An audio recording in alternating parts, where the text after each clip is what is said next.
L'entrevue du jour, une présentation de la résidence des bâtisseurs Monseigneur Deschênes à Montmagny, une résidence privée pour aînés située au cœur de Montmagny, pour vivre en toute quiétude. La résidence des bâtisseurs Monseigneur Deschênes à Montmagny, une résidence privée pour aînés située au cœur de Montmagny. Personnel compétent, service 24 heures sur 24, infirmière, entrée sécuritaire contrôlée et plus encore. La résidence des bâtisseurs Monseigneur Deschênes pour vivre en toute quiétude. Mon invité, c'est Mme Louise Soucy. Elle était avec nous hier et on poursuit aujourd'hui cette entrevue. Mme Soucy qui est allée, elle partait 1 mois, mais elle est revenue 3 mois plus tard en mission à Corail. Corail qui est situé à 400 km à l'ouest de Port-au-Prince. Donc hier, tu nous racontais justement là, que tu voulais pas revenir, en tout cas pas après 1 mois, parce que tu n'avais pas l'impression d'avoir bien rempli ta mission. On voit encore des débris de ce séisme, là, rappelons-le, 7,2 sur l'échelle de Richter, qui en contient 9, là, le 14 août dernier. Maintenant, l'école est construite, les jeunes retournent à l'école. C'était quoi? On est le 4 octobre? Effectivement, tout à fait, le 4 octobre. Alors, le 4 octobre jusqu'au 29 novembre, oui. Parce que ça a été, à un moment donné, tu as décidé de revenir. Oui. Qu'est-ce que tu as fait du 4 octobre au 29 novembre? Oh, bien, je me suis occupée de d'autres dossiers. Hein. Je me suis occupée, entre autres, du dispensaire et de la Cité Bédard et le dossier de l'eau potable. Alors ça a été... j'ai concentré mes énergies sur ces dossiers-là. J'ai réalisé des clôtures pour permettre de contourner l'eau qui arrivait de la montagne, qui envahissait certaines maisons de la Cité Bédard. Et ce que ça cause, c'est que l'eau reste sur place. Et bien, on en voit justement des images. Oui, tout à fait. Écoute, ça devient une eau verdâtre. C'est de l'eau potable qui arrive là. C'est de l'eau de pluie. C'est l'eau de la montagne qui arrive comme ça directement dans les maisons des gens, là, dans les abris des gens. Alors moi, j'ai construit une clôture avec l'équipe, là, avec les gens sur place, pour contourner l'eau, pour éviter que l'eau puisse pénétrer dans cette zone-là, pour protéger les résidents, parce que ça cause des maladies importantes. L'eau, écoute, ça devient tellement boueux. L'eau, on dit fétidomie, là, donc l'eau qui reste stagnante sur place. Alors, c'est vraiment là, incroyable. Donc, on a fait des clôtures pour contourner, dévier l'eau, pour éventuellement travailler des canalisations, permettre là, d'améliorer la santé, les conditions sanitaires des gens. Alors ça, on a réalisé ça. On a acheté des matériaux pour faire des toitures. On a acheté, pour faire des réparations aussi de maisons. On a aidé des gens pour reconstruire leur maison aussi parce qu'ils ont tout perdu. Alors, il y a eu beaucoup de chantiers de construction, là. On en avait plusieurs à mener de front. Et on a aussi travaillé au dispensaire. Le dispensaire est très abîmé. Alors, on doit vraiment ouvrir les murs intérieurs là, du dispensaire parce qu'ils sont fissurés là, d'une façon importante. Et mardi, on a eu un autre tremblement de terre, un autre séisme de 4,6 là, sur l'échelle de Richter. Donc, et ce qu'on m'a dit, c'est que là, les fissures se sont agrandies. Alors, on doit réparer. Donc, pour ça, on devait aussi faire des clôtures, des murs extérieurs, bien clôturer notre terrain pour pouvoir réparer là, les murs même du dispensaire. Donc, on a travaillé tout ça. J'ai fait beaucoup de construction. Ça, j'ai joué dans le ciment. T'as appris beaucoup, là. Tu pourrais... écoute, puis avec les défis qu'on a... On n'a pas le choix d'apprendre, hein. Permettez-moi l'expression, il faut durer sur un dizaine. Ah, tout à fait, oui. Louise, quand on a préparé l'entrevue, tu me parlais aussi qu'il y a eu, à un moment donné, une pénurie de gasoline. Oui. Due aux gens d'Haïti, les groupes rebelles là, qui dirigent Haïti, qui avaient bloqué les pétroliers. Mm-hmm. Donc, on n'était pas approvisionné, oui. En gaz, en essence. Et là, l'essence, parce que moi, pendant les reportages, je voyais des motos passer derrière toi.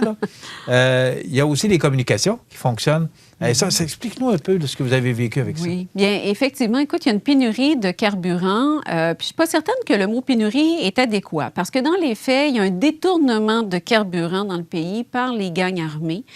C'est une bonne façon pour eux là, de contrôler le pays. Ce qui fait que tout le Grand Sud est vraiment coupé du reste du pays. Donc, le Grand Sud, où se situe Corail, toute la péninsule, là, qui contient les Nippes, Grand-Anse et le Sud. Alors, donc, il n'y a pas de gasoline. Et ce que ça fait, là, on n'est pas capable d'avoir de camions pour approvisionner nos marchandises. On n'est pas capable non plus de sortir en moto parce qu'il n'y a pas de gasoline. On ne peut pas non plus alimenter les génératrices, par exemple, des tours de communication parce qu'il n'y a pas de gasoline. Alors, c'est un problème majeur. Ça paralyse tout le pays. Tout le pays. Alors ça a été un grand défi. Alors, il est arrivé qu'on a dû trouver par différents moyens, je te dirais l'équivalent d'une bouteille d'eau, là, 500 millilitres là, de gasoline par-ci, par-là, pour réussir à prendre une moto, partir deux soirs. Toi, ça? Oui. Oui, avec une frontale, parce qu'évidemment, il n'y a pas de lumière sur la moto. Partir 3, parce qu'on va rentabiliser le voyage. Sur la moto. Oui, on va rentabiliser le voyage.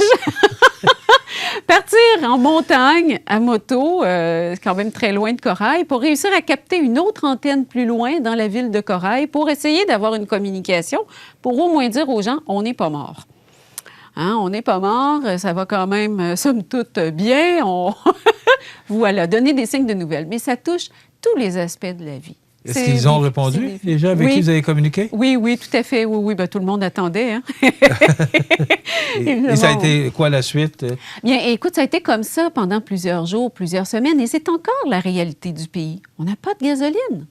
Hein? Puis bon, quand les gangs armés se sentent généreux, bon, ben ils laissent passer quelques camions-citernes. Et là, les chauffeurs ont peur parce qu'ils se font kidnapper, ils se font détourner leurs camions, ils ne savent jamais quand ils vont se retrouver avec une arme pointée sur eux. Alors, ça devient périlleux là, de transporter l'essence. Alors, donc, c'est un défi qui touche toute la vie quotidienne. Ça touche aussi le transport des denrées. Quand je suis partie, on n'avait plus de riz à Corail. Pas capable d'acheter des sacs de riz. C'est la base. C'est vraiment... Est-ce que c'est la route pour aller au... Oui, bien ça, écoute, ça, c'est dans le secteur de Jérémie. J'étais à moto, c'est une journée où il y a eu un approvisionnement dans une station d'essence. Alors, on voit actuellement, là, c'est la folie. C'était la première journée où il y avait de l'essence. Alors, il y a beaucoup de motos, mais des kilomètres de voitures et de camions qui font la file pour réussir à espérer avoir de la gasoline ou du diesel. Les gens, on ne le voit pas très bien sur la vidéo, mais sont vraiment grimpés là, sur la marquise de la station d'essence et sur les pompes, puis ils ont des bidons pour essayer de remplir. Tout le monde veut faire ses provisions. Là, on n'a pas le choix. On ne sait pas quand on va en avoir après. Et ce qui est particulier, parce qu'il y a quand même toute une manigance, là, mais il y a une station parmi plusieurs qui est ouverte. Alors, on peut des fois réussir à trouver de la gasoline dans la rue. Il y a un marché noir qui s'est créé. Ça crée d'autres problèmes. Quand je suis arrivée, on payait l'essence 250 gourdes le gallon. Et quand je suis partie, c'était à 1800 gourdes. C'est redescendu autour de 1000. Ça veut dire quoi en dollars canadiens? C'est cher. C'est très cher. OK. Écoute, mais ils n'ont pas d'argent. Comment ils font pour payer leur gasoline? C'est ça. Les gens ont de la difficulté. Les gens n'y arrivent pas. Alors, c'est tout ça est contrôlé. Le temps passe vite, hein? Oui. On mange quoi à Corail? Bien, plein de choses, écoute. Oui, je suis contente de l'entendre dire. J'ai juste hâte d'entendre dire quoi, les plein de choses. Bien, écoute, souvent, ce qu'on va manger, c'est du riz avec de la sauce au pois. Ça, c'est un classique. Écoute, moi, c'est matin, midi, soir. De la sauce au pois? Oui, une sauce au pois avec des haricots soit noirs ou des haricots rouges. Donc, ça soutient bien. On fait cuire ça là, dans une sauce, là, puis on met ça sur du riz. C'est excellent. Et puis, on a des légumes. C'est sûr que là, l'inflation a fait que les prix ont vraiment grimpé d'une façon extrêmement importante. Là. Tout coûte très, très, très, très cher. On a réussi à trouver quand même certains légumes, des bananes. Des figues qu'on appelle là-bas. Quand elles sont vertes, on les fait bouillir, donc on peut les manger comme ça. Puis ça permet, c'est très bon. C'est sûr que moi, comparé à d'autres personnes, je dirais, j'étais peut-être plus privilégiée. Durant mon séjour, il y a eu un approvisionnement de nourriture par des organisations là, internationales. Les gens qui ont tout perdu, là, pour eux, là, c'est même le bol de riz avec la sauce au pois, là, c'est difficile.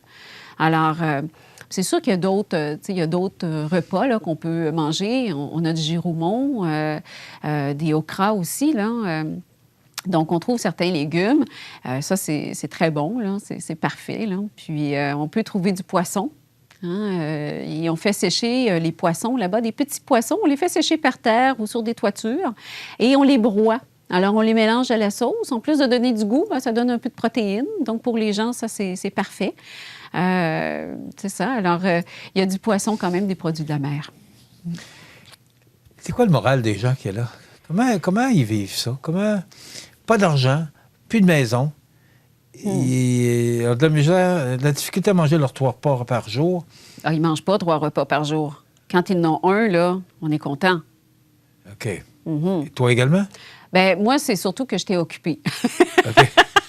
Oui, mais il faut manger. Oui, mais je mangeais très tôt le matin. Souvent, je remangeais tard le soir. Là. C'est pas une place pour engraisser. Ça, je peux te le dire, là. mais c'est ça. Mais les gens là-bas, là, écoute, le revenu moyen est de 1 $ US par jour. Ça, c'est d'après le dernier rapport de l'ONU et c'est avant le tremblement de terre. Alors, c'est difficile pour les gens. Très difficile, Michel. Le moral, il est... pour la première fois de ma vie, j'ai senti du désespoir auprès des gens. Parce que les Haïtiens sont habités par une très grande résilience. J'ai appris d'eux. Mais cette fois-ci, là, on sentait que là, c'était la goutte. C'est assez, ouais, là, c'est lâchez-nous un peu. Lâchez-nous, effectivement. Tremblement de terre, quelques jours après l'ouragan Grace qui a passé sur Corail. Toute la misère qui va autour de ça. Écoute, il faut être fait fort, là. Alors, j'ai senti vraiment le moral plus touché. Puis, ce qui est difficile, c'est que maintenant, la corruption, elle est partout. On parle des gangs armés à Port-au-Prince, mais il y en a partout dans le pays. Je peux être assis à côté de quelqu'un qui nous veut du mal aussi. Alors ça, je n'avais jamais senti ça auparavant. Et là, la menace, elle était partout. Donc ça, c'était nouveau aussi. Ça vient, je crois, ça peut s'expliquer avec l'accumulation de malchance, là. Les gens ont faim, les gens ont besoin. Écoute, on veut s'en sortir, on veut vivre. Alors, c'est sûr qu'on fait tout ce qu'on peut pour y parvenir. Ça se comprend. Mais je n'ai jamais senti autant de détresse que cette fois-ci. Et pour la première fois, j'ai senti du désespoir, et avec raison. Alors, comment ça va finir? Dieu seul le sait. Mais assurément, ces gens-là ont besoin d'un coup de main. Ils ont besoin. Est-ce que ces gens-là sont croyants? Beaucoup. Oui. Beaucoup. Ah oui, tout à fait. C'est quelle religion, là-bas? Bien, il y en a plusieurs. Écoute, juste dans le secteur, dans la commune de Corail, là, on dénombre environ 7 communautés religieuses, là. Alors, évidemment, il y a l'Église catholique. Il y a le vaudou aussi, qui, partout au pays, même à Corail aussi, prend beaucoup d'ampleur. Et ça, c'est une autre problématique, là. Je n'ai jamais entendu autant de cérémonies vaudou là, la nuit que cette fois-ci.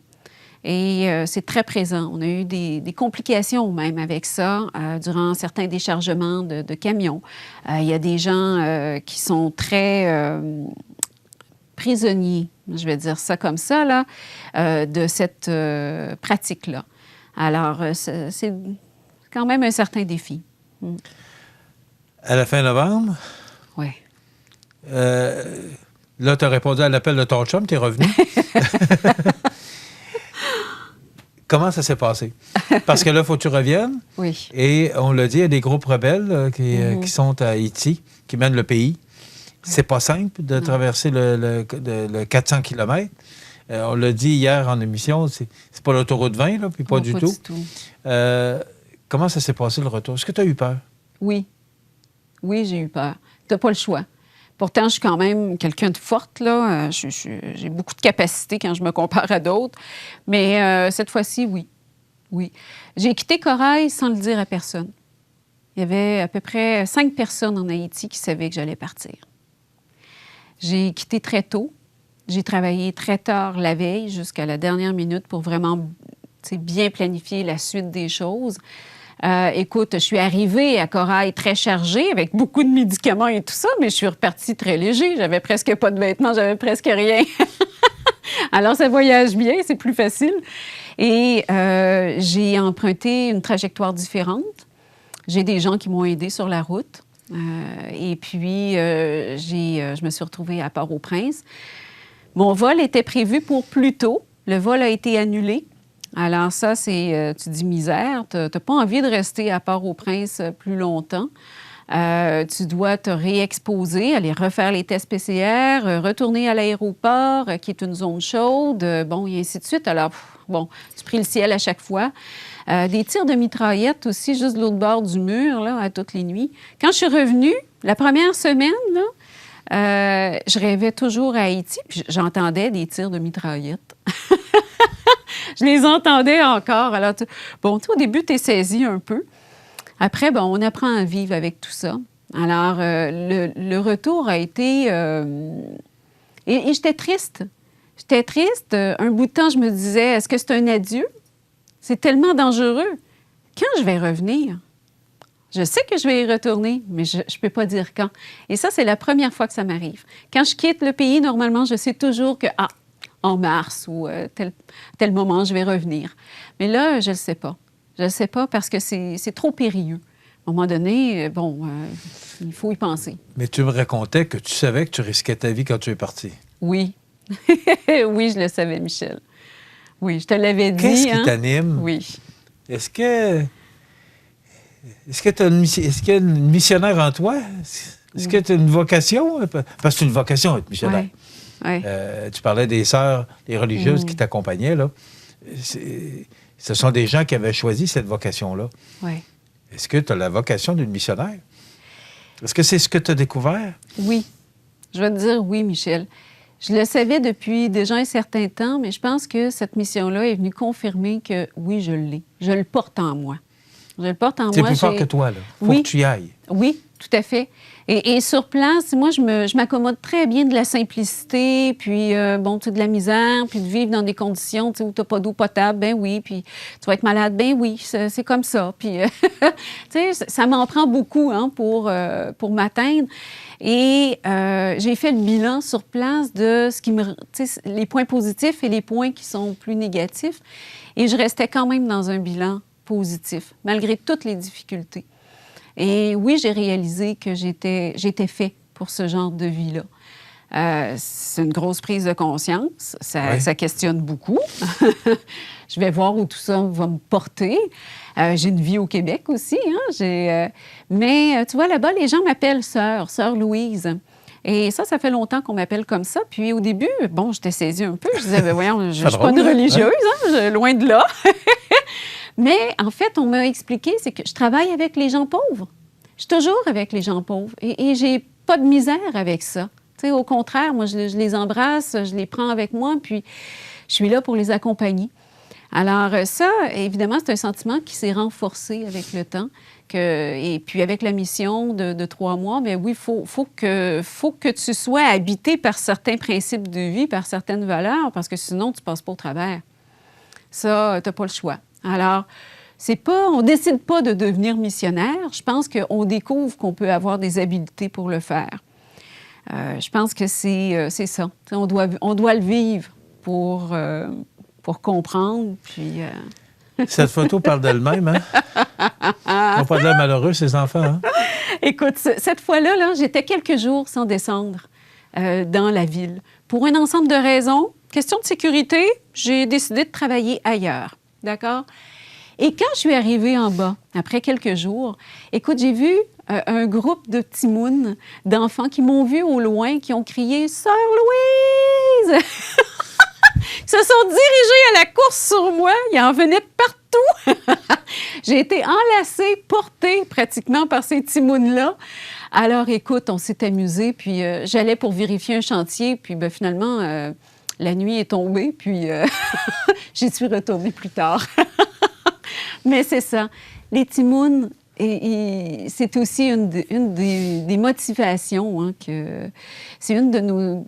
Une force, c'est une énergie, hein, qui nous permet, là, des fois, d'affronter certains défis qui sont plus difficiles ou qui peuvent être un peu plus négatifs. Sœur Louise, vous avez tout mon respect. Merci. Ça me fait plaisir. Merci d'être venue. Merci de ta générosité. Merci d'être venu nous raconter. C'est fascinant.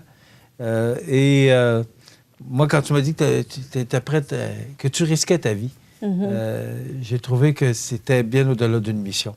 Bravo pour ce que tu as fait. Bravo pour ce que tu fais. Bravo pour ce que tu as fait. Merci d'avoir été avec nous. Merci, Michel. Puis, j'invite aussi les gens, on continue, hein, à travailler sur place. Là. On a encore besoin de dons, on a encore besoin de ressources. N'hésitez pas à aller sur notre page Facebook, sur notre site Internet.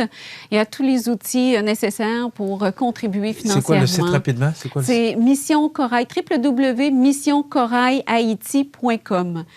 Et on a aussi une page Facebook. Alors, on est facile à trouver. On a vraiment besoin d'aide. Il reste encore tellement de choses à faire, Michel. C'est incroyable. Merci beaucoup, Louise. Ça fait plaisir. Merci. Maintenant, je vais l'appeler Sœur Louise. On s'arrête. Dans quelques instants, les grands titres de l'actualité avec Josée.